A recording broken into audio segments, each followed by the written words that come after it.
Emma Carter loved her early morning jogs until the HOA turned them into a criminal offense. The world outside was still wrapped in a sleepy hush as Emma slipped out the front door, the porch light flickering once before going out behind her. The sky was a deep steel blue, just beginning to give way to the soft golds of dawn. Leaves rustled gently in the breeze, dry and curling at the edges as October settled into Ashwood Glen. She adjusted her sweatshirt sleeves, pulled her earbuds into place, and started off at a steady rhythm. Each step hit the pavement with comforting consistency, her breath puffing out in quiet clouds. Her route never changed. Down Magnolia Drive, past the weather-worn bench by the old oak tree, a right at the roundabout by the Ashwood Diner. The diner was already open, its neon hot coffee sign casting a pink glow onto the sidewalk. Inside, 3 older gentlemen in flannel sat at their usual booth.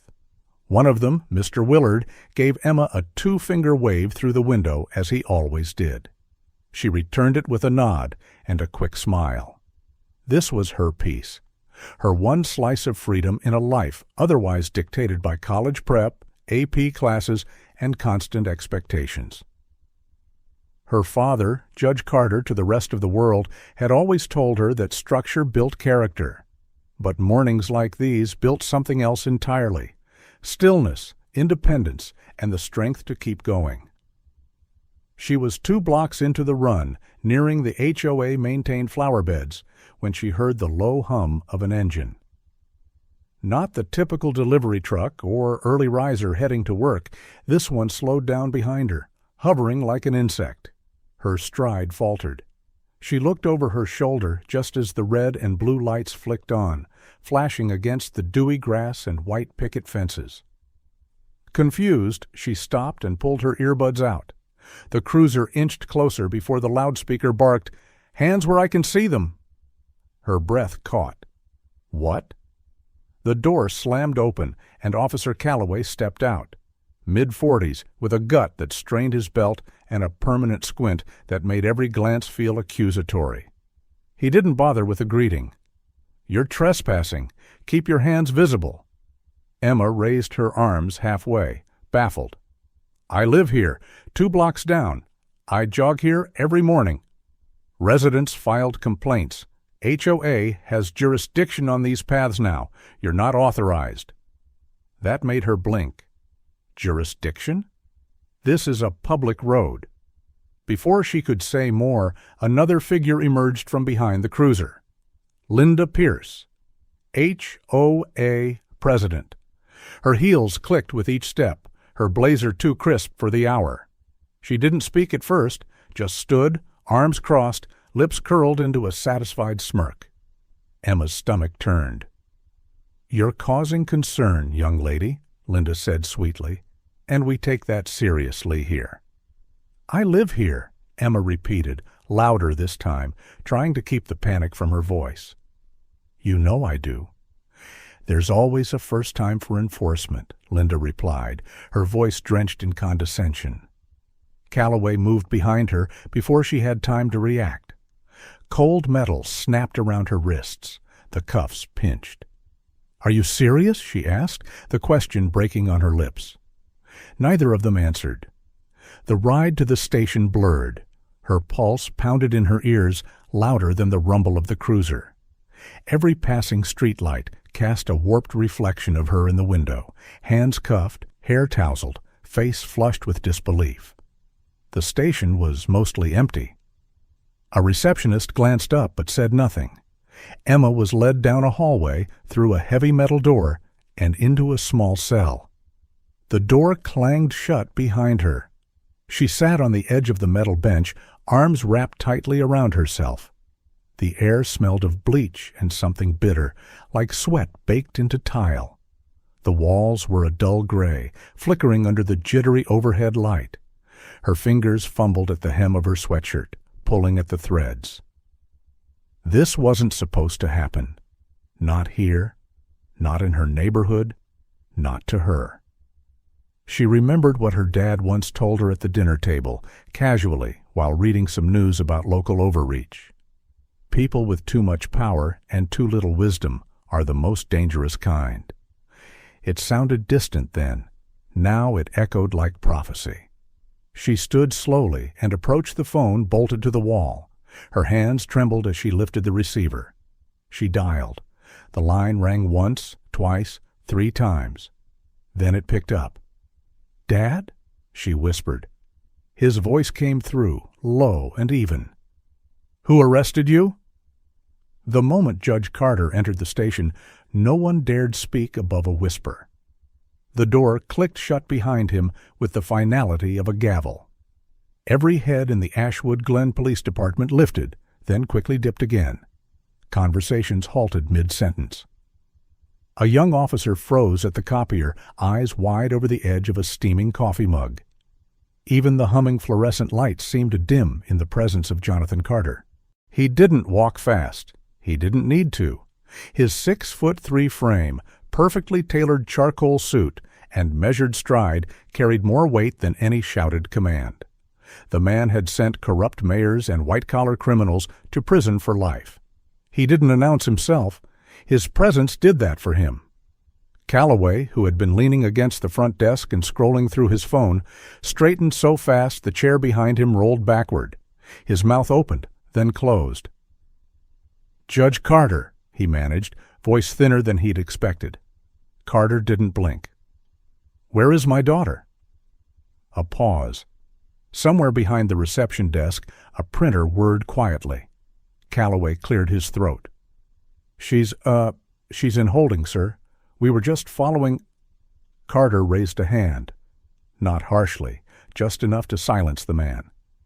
"I want to see her. Now." One of the junior officers nodded and scurried off. The rest kept their eyes on their screens or paperwork, avoiding even accidental eye contact. The judge didn't speak again until Emma appeared, escorted from the back with her sweatshirt slightly rumpled and wrists still red from the cuffs. She looked small, no longer furious, just tired. Her father gave a slow, nearly imperceptible nod. She stepped toward him, then paused, unsure. Carter's voice dropped. "It's all right. Go wait in the car." She hesitated only a second, then turned and walked out. The heavy silence that had briefly lifted came crashing back down. Now he turned to Calloway. "Let me see the arrest report." Calloway blinked. We didn't file one yet. Paperwork's still—" "So there's no record, no justification." "I mean, the HOA, they told us she was trespassing." "On a public street?" Calloway shifted his weight. "The HOA president said it was private property. New jurisdiction filings—" "Show me the filings," Carter said evenly. "State or federal? I'll wait." No one moved. "Exactly what I thought." He stepped forward, close enough that Calloway instinctively leaned back. The judge's voice dropped to something even lower, measured, deliberate, lethal. "This isn't about your badge. It's about what you let yourself become." Calloway swallowed hard. Carter turned slightly, addressing the room. "I have served on federal judicial review panels that oversee charter operations for residential governance bodies.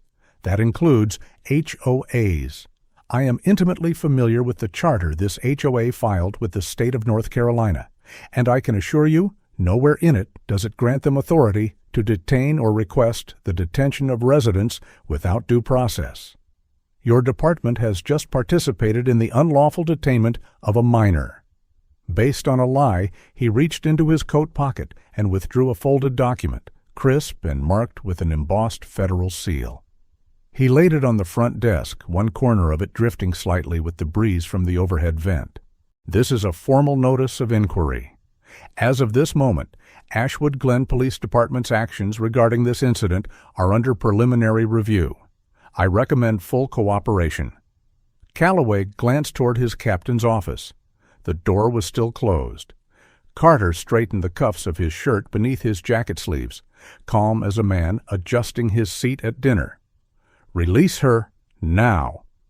Calloway hesitated, then muttered to another officer behind the desk. Within moments, the necessary forms were printed. The cell door had already opened, but the paper trail needed fixing. It would be. Carter didn't say another word. He stood quietly, watching the process, allowing every second of discomfort in that station to simmer. The officers fumbled with their procedures, and not one of them dared question why. As the forms were filed and a clerk scrambled to correct the intake log, Carter turned slowly toward Calloway, one last time. "Bring me Linda Pierce, now." Linda Pierce walked into the station like she owned it. She didn't realize the deed had already changed hands. Her heels clicked confidently against the linoleum floor, echoing far louder than they had any right to. Dressed in her usual power blazer and with her hair pulled back into a perfectly taut bun, Linda moved with the air of someone who had never been questioned. Not by the HOA board, not by the residents of Ashwood Glen, and certainly not by the local police department. She offered a faint smile to the receptionist, who did not return it, and adjusted the strap of her handbag with practiced precision. A few officers watched her enter, but quickly returned to their screens, pretending to be busy. The air was still, charged with something unspoken. The only window in the side hallway was cracked open, and a breeze drifted in, carrying the scent of turning leaves and something burnt from a distant chimney. It was the kind of morning that usually smelled like home. Not today. Linda turned the corner into the small conference room where Judge Carter was waiting. She expected to find a flustered father, maybe a man slightly out of his depth, angry but ultimately reasonable. Instead, she met Steele. Carter didn't stand. He didn't offer a greeting. He simply gestured toward the chair across from him with a hand that moved like a clock hand ticking into place. "Ms. Pierce," he said flatly. She sat crossing her legs. "I assume this is about your daughter." Carter ignored the bait. "You filed a complaint with the Ashwood Glen Police Department, identifying my daughter as a trespasser. You stated she was acting suspiciously, loitering on private roads owned by the HOA. Linda kept her gaze level. "We've had safety concerns recently. Strangers walking through the neighborhood." "My daughter lives there," Carter said, tone unchanged. 2 blocks from where she was stopped. "There was no malice," Linda replied smoothly. "It was about community safety. The HOA was simply—" "The HOA," Carter cut in, "has no authority to define public thoroughfares as private without a municipal vote, nor does it have the power to direct local law enforcement to detain residents without probable cause. You know that. You signed the charter." Linda blinked just once. Carter reached into his briefcase and laid out a paper, the original HOA charter, photocopied, annotated, marked with highlights. Article 6, Section C. No individual or committee acting under the HOA shall take unilateral action that infringes upon civil liberties protected under state or federal law. You violated that clause the moment you called the police. "I was acting on behalf of the board," she said quickly. "You acted on your own," he said, voice low but firm. "And the moment you used your title to initiate an unlawful detainment, you made yourself individually liable." She shifted in her seat. "This is absurd. You're twisting a few words." "I'm quoting your own charter," Carter replied, gaze steady. "And I'm not just a father. I sat on the Federal Advisory Committee that helped standardize HOA governance guidelines for this state." Her lips parted. "I helped write the clause that ends associations like yours, Ms. Pierce, and I've just begun the paperwork." For a split second, something flickered behind Linda's eyes. Doubt, maybe. Recognition. Then she straightened her spine and tried to regain her footing. "You can't dissolve an entire organization because of one misstep." Carter leaned forward slightly. "Watch me." At the edge of the room, Calloway hovered like a shadow that didn't know where to fall. One of the younger officers poked his head in and cleared his throat awkwardly. "Sir," he said softly, "it's already on Channel 9. Linda turned her head sharply, and the officer quickly stepped back out. She stared at the empty doorway, her poise unraveling by the inch. Carter didn't gloat. He didn't need to. The crack in her foundation had already begun. And this was just the beginning. By sunrise, the video of Emma's arrest had gone viral, and the HOA could no longer hide in shadows. The clip was barely 45 seconds long, captured by a neighbor's doorbell camera, but it was damning. It showed Emma jogging past a house, earbuds in, before being stopped abruptly by flashing red and blue lights. The voice of Officer Calloway barked through the morning air. Emma raised her hands. Linda Pierce's figure stood behind the officer, arms crossed, smiling faintly as if she were supervising a lawn inspection rather than a detainment. It was enough. By 7 a.m., the video had been uploaded to multiple platforms. By 8, hashtags had begun to trend. Jogging while female. Overreach. And do? Justice for Emma. All appeared on the front pages of local news aggregators. Channel 9 interrupted their regular programming for a live segment outside the gates of Ashwood Glen. The media vans came next. Reporters gathered outside the iron entrance, jostling for a view through the hedges as uniformed security guards tried, and failed, to block their shots.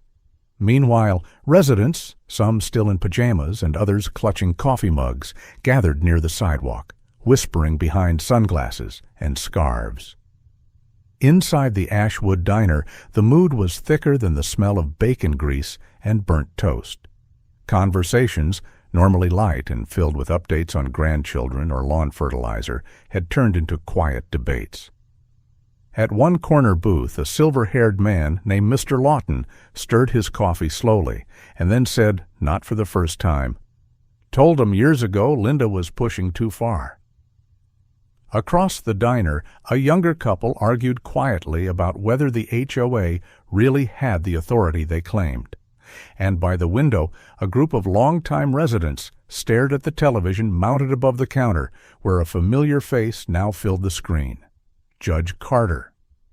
In the broadcast, he didn't yell, he didn't posture, he simply stated facts about the HOA charter, about civil liberties, about how his daughter had been unlawfully detained. He confirmed that he had submitted formal documentation to initiate a federal civil rights investigation and an injunction to suspend HOA operations pending review. Linda watched the same broadcast from her living room, blinds drawn, hands shaking. Her phone buzzed nonstop on the table beside her, lighting up with texts from HOA board members, reporters, and numbers she didn't recognize. Her inbox overflowed with subject lines that began with urgent or crisis. She ignored most of them. Eventually, she caved and called an emergency HOA board meeting. Only 5 members showed up in person. 2 joined via video. Their screens darkened after the first 5 minutes. The others? They had stopped answering altogether. Linda stood at the head of the polished oak conference table, voice tight as she flipped through talking points about optics and damage control. But no one was really listening. One board member, a man named Harlan, who had always voted with her, suddenly announced he was resigning. Another suggested freezing HOA fines until things settled. "What's there to settle?" a woman asked from across the table. "You had a girl arrested, Linda." The meeting ended early. That same afternoon, a petition began circulating door to door. The demand was clear, a community-wide vote to dissolve the HOA. Signatures piled up quickly. Many residents, tired of the HOA's overreach, had just been waiting for a reason. Now they had it in high definition. Back at the courthouse, Carter sat in his office, finishing the final pages of a formal complaint addressed to the state's Department of Justice. On his desk sat a newly issued court summons, the ink still drying. He slid it into an envelope marked for delivery. That evening, as the sun dipped low and bathed the brick houses of Ashwood Glen in golden light, a courier knocked on Linda's door. She accepted the envelope with shaking hands. Her name was printed at the top, in bold type, under the heading, Notice of Civil Rights Violation. formal summons to appear.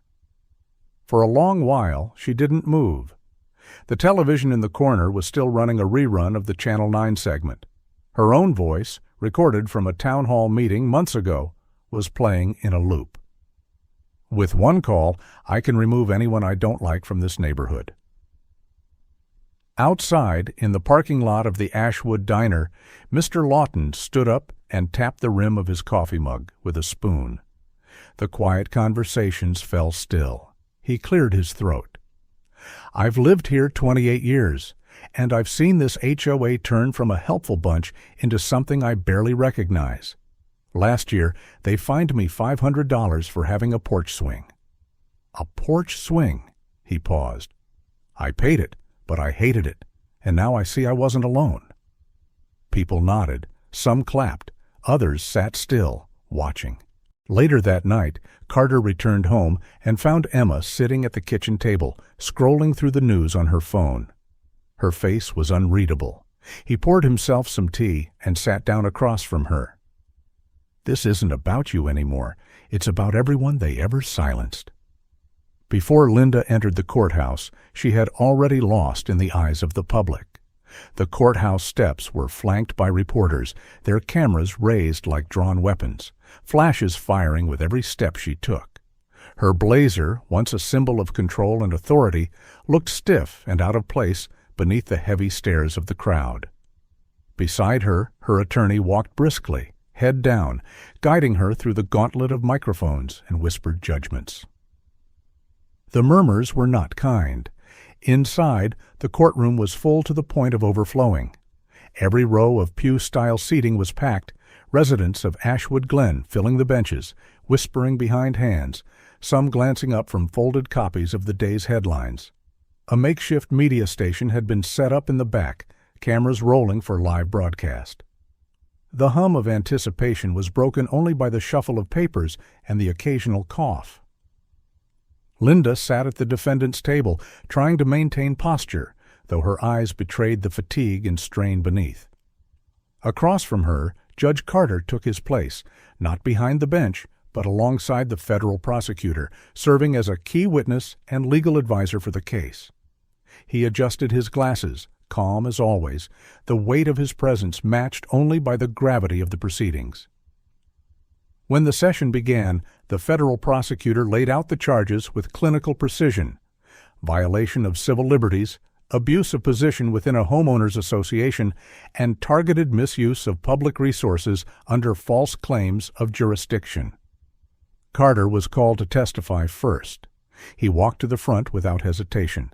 His voice was steady. "My daughter was arrested while jogging in her own neighborhood," he began. The accusation of trespassing was fabricated. The HOA had no legal grounds to request intervention from law enforcement, and yet they did. And this isn't the first time they've overreached. On cue, the prosecutor tapped a remote, and the courtroom screen flickered to life. The doorbell footage played in full. Gasps rippled through the crowd at the moment Emma was cuffed. But it was Linda's face, captured clearly in the corner, smirking, that stole the breath from the room. Carter didn't look at her. He looked at the jury. "You'll hear this framed as a mistake, a misunderstanding, but this was not a lapse in judgment. It was the result of a pattern."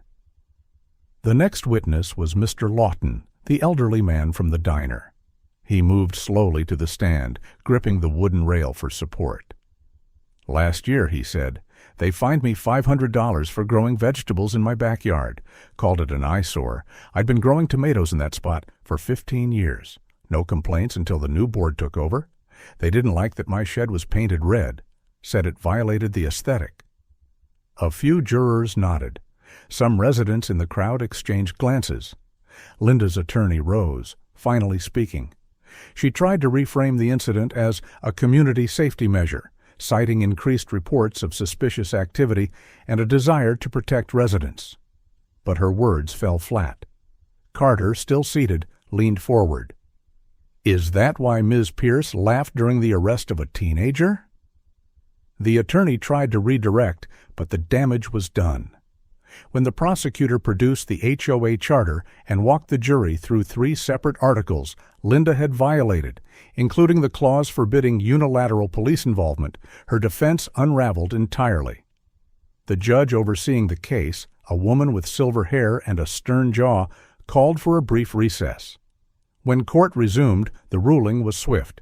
Linda Pierce was found to have knowingly violated civil rights statutes, abused her role within a private governing body, and misrepresented legal authority. The court granted authorization to pursue formal investigation into the HOA's legitimacy and structure, pending further review. The room did not erupt.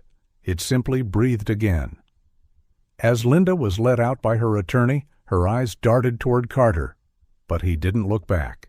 He gathered his documents with the same methodical calm, thanked the prosecutor, and turned toward the exit. The reporters were waiting. A dozen microphones extended forward as he stepped down the courthouse steps. A woman from Channel 9 called out, "Judge Carter, do you think this will dismantle the entire HOA?"